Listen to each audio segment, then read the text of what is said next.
Vraiment, je me répète, mais il faut absolument regarder NXT. C'est presque une obligation maintenant, il faut regarder NXT.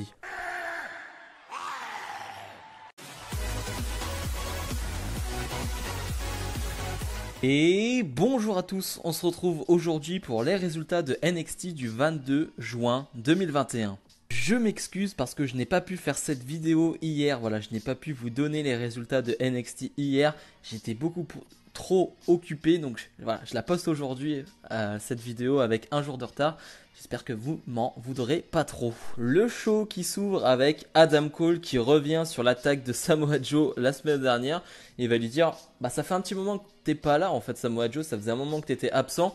Je vais te rappeler qu'il y a un nouveau roi ici et c'est moi, c'est Adam Cole. Donc voilà, c'est pas le genre de choses qu'il faut faire.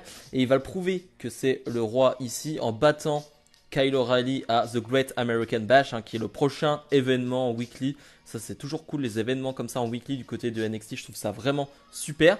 Et il dit, je suis pas les règles, moi. J'ai vraiment pas envie de suivre les règles. On m'a dit que ce soir, je devais choisir un adversaire. J'ai choisi personne, j'ai pas envie. Jusqu'au moment où Carmelo Hayes va arriver. On l'a vu quelques fois du côté de NXT, je crois. J'ai en mémoire un ou deux combats. Enfin, un c'est sûr, deux je ne sais pas. Et Carmelo Hayes qui va dire, il y a une phrase célèbre qui est dit, voilà, c'est Ruthless Aggression. Et bah, il va la dire et il va lui mettre une patate dans la tête de Adam Cole pour lui donner envie de se battre. Voilà, c'est la phrase célèbre de John Cena quand il a confronté Kurt Angle. Donc là, j'ai trouvé ce petit clin d'œil, ce petit moment très très cool. Et donc, on a Carmelo Hayes face à Adam Cole qui est un excellent combat, vraiment. Ce que j'ai aimé déjà, c'est que c'est un long match, c'est-à-dire que voilà, c'est pas un squash pour Carmelo Hayes qui va vraiment bien se défendre face à Adam Cole. Donc ça c'est bien parce que bien évidemment qu'il va perdre, le résultat était couru d'avance, mais au moins c'est pas un squash, on voit de quoi est capable Carmelo Hayes qui est vraiment monté sur ressort, vraiment c'est l'expression. Ça me rappelle à l'époque un Kofi Kingston dans les années 2008-2009. Vraiment le gars vole, vraiment il a une puissance dans les jambes, c'est assez impressionnant, il est très puissant, il est assez costaud mais il est véloce mais à la fois très il va bien voler. Enfin voilà, c'est un mix de tout et vraiment ça donne un bon match face à Adam Cole qui va finalement gagner ce combat avec le Panama Sunrise, bien vendu là aussi par Carmelo Hayes. Vraiment, il le vend superbement, c'est très très beau. Et donc victoire de Adam Cole, c'était vraiment pas mal pour ouvrir ce show. Johnny Gargano est sur le ring avec Austin Theory.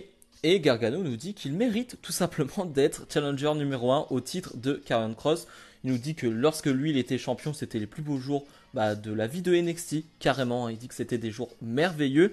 Et il nous dit que voilà, lors du dernier takeover, quand Gargano était sur le ring avec Karrion Kross, c'est lui qui était le plus dangereux, c'est lui qui a posé le plus de problèmes à Karrion Kross.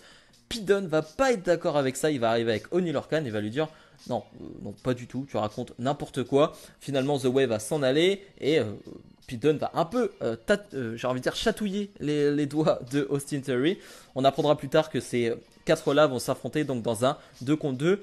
On verra la suite, mais je sens bien le Pete Dunne qui affronte Karrion Kross. En tout cas, c'est quelque chose que j'aimerais beaucoup.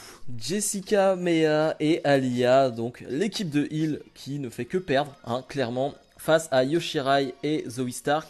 On essaye de construire cette équipe petit à petit. Voilà, on sent que voilà, c'est un programme d'attente, j'ai envie de dire, pour Yoshirai. Et donc on a ce match qui est franchement pas mal. C'est-à-dire que pour un match de Jessica Mea et de Aliyah, c'est pas mal, j'ai envie de dire. Elles travaillent plutôt bien en équipe, c'est plutôt pas mal. Elles font vraiment...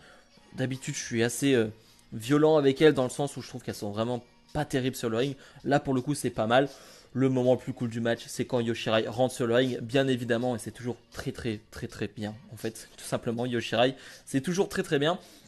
Finalement, après un bon enchaînement entre Zoe Stark et Yoshirai, l'équipe de Face, donc Shirai et Stark, vont remporter le combat et va s'en suivre après une bagarre générale entre toutes les équipes de cette division féminine. Donc on va retrouver Shotzi Blackheart et Amber Moon, on va retrouver Raquel Gonzalez et Dakota Kai, on va retrouver The Way. Donc voilà, il y a toutes les équipes qui vont un peu se frapper. J'ai pas vu pour le moment s'il y avait un match qui était annoncé pour savoir qui sera l'équipe challengeuse au titre de The Way. Je sais pas encore, mais voilà.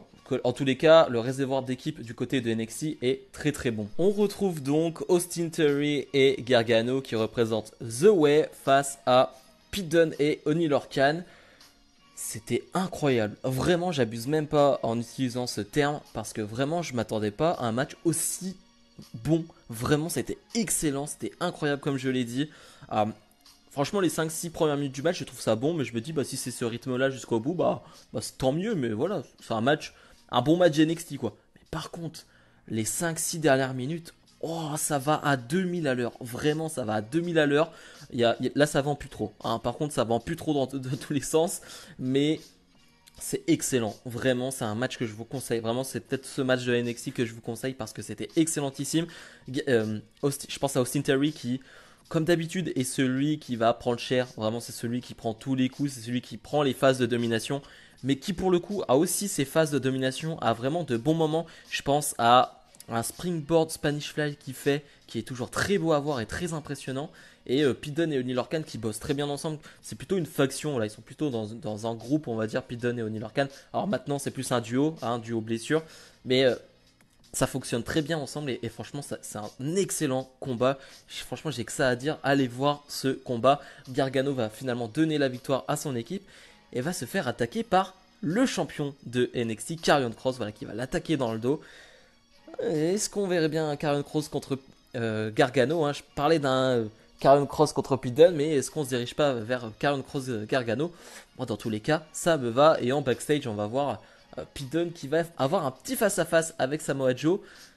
Malheureusement, je crois que Joe n'est toujours pas apte à catcher. Ça craint un peu. Mais le Pete Dunne Samoa Joe, il donne très très envie. Frankie Monet, qu'on retrouve pour la deuxième fois sur le ring de NXT, va faire face à Elektra Lopez, qui est là aussi elle pour la première fois, mais qui, disons, est une jobbeuse, hein, clairement pour le coup, parce que Frankie Monet va dominer quasiment tout le match. Voilà, c'est pas là qu'on va juger les qualités in-ring et les capacités in-ring de Frankie Monet, clairement qui va remporter ce match très rapidement. Moi, je juge plutôt sur l'attitude, voilà, sur ce genre de choses, sur les petits combats comme ça. Elle a Factor X, elle a une attitude de star déjà, vraiment dans les expressions faciales, dans la manière de bouger sur le ring, la manière de communiquer avec le public.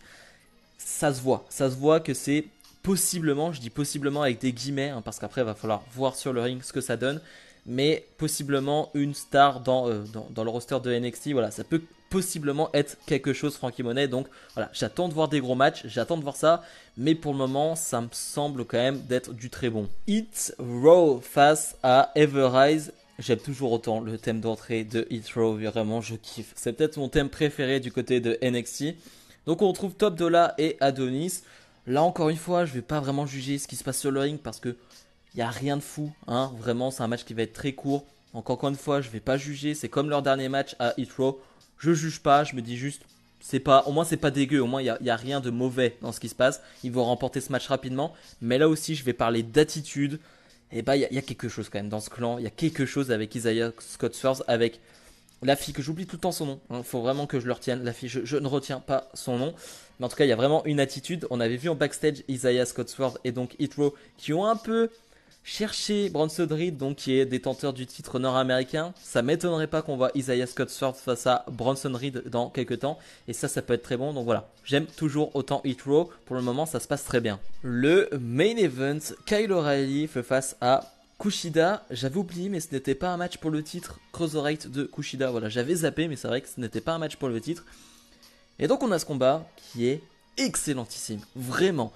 Pour les fans de soumission, de technique au sol, je pense que vous allez vous régaler, ou vous vous êtes régalé, vraiment, je pense vraiment, parce que beaucoup de parties dans le combat sont consacrées au sol, à la soumission, parce que ce sont deux armes des deux catcheurs, mais aussi à une grosse partie du match sur la deuxième partie.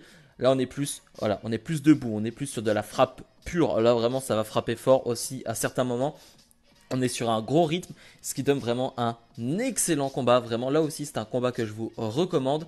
Je trouve qu'on s'ennuie pas. Il y a beau avoir des soumissions, c'est assez vite contré, ça a assez vite retourné. Donc, moi qui suis pas un gros spécialiste de soumission, de technique au sol, je m'ennuie pas. Je m'ennuie vraiment pas dans ce combat. Donc, vous n'allez pas être perdu. Sinon, donc, fin de combat où Kyle O'Reilly va faire une sorte de roll-up, mais plus technique, j'ai envie de dire, et va gagner ce combat. Kushida va le féliciter. Voilà, il n'y a pas de haine entre les deux. Tu sens que les deux, voilà, ils sont amis entre guillemets et voilà, ils se félicitent.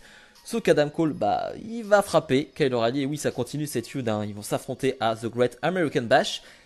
Et surtout, on va voir The Diamond, en français, en diamant, ouais, Diamond Mine. Donc c'est un clan finalement, ça fait quelques semaines, peut-être 1 ou 2 mois même, qu'on a une sorte de promo avec un diamant. On sait pas trop pourquoi, on sait pas c'est qui, on savait pas ce qui allait arriver.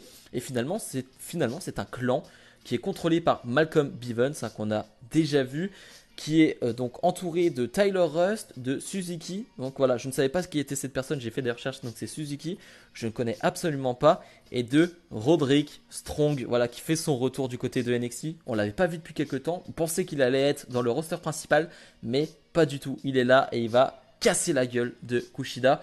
Donc grosse introduction pour ce nouveau clan, c'est cool, voilà. Sous le papier, ce clan, ça me fait rien. Vraiment, je ne suis pas attaché à aucune des personnes qui sont là.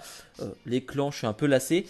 Mais c'est une bonne introduction. Tu fais ça dans un main event, ça marque le coup. Donc c'est plutôt bien vu sur ce point-là. Donc le bilan de ce NXT, bah, je vais faire classique, hein. Voilà, vous prenez comme d'habitude le bilan des semaines dernières de NXT. Je dis toujours la même chose.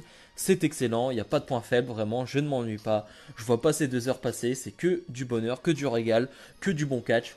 Voilà, c'est tout. En fait, je vais dire la même chose, je me répète, mais vraiment, il n'y a pas de truc qui me choque, il n'y a pas de truc que j'aime pas. Alors, ça arrive de temps en temps qu'il y a des trucs que je n'aime pas, mais là, pour le coup, non, ce n'est pas le cas. J'ai vraiment apprécié ces 2 heures de NXT. Bref, dites-moi en commentaire ce que vous en avez pensé. N'hésitez pas, comme d'habitude, à mettre le petit pouce bleu et à vous abonner. Et encore une fois, désolé pour ce petit retard. Voilà, cette vidéo qui aurait dû sortir hier. Mais voilà, j'ai fait de mon mieux. Je vous dis à la prochaine. Salut, salut.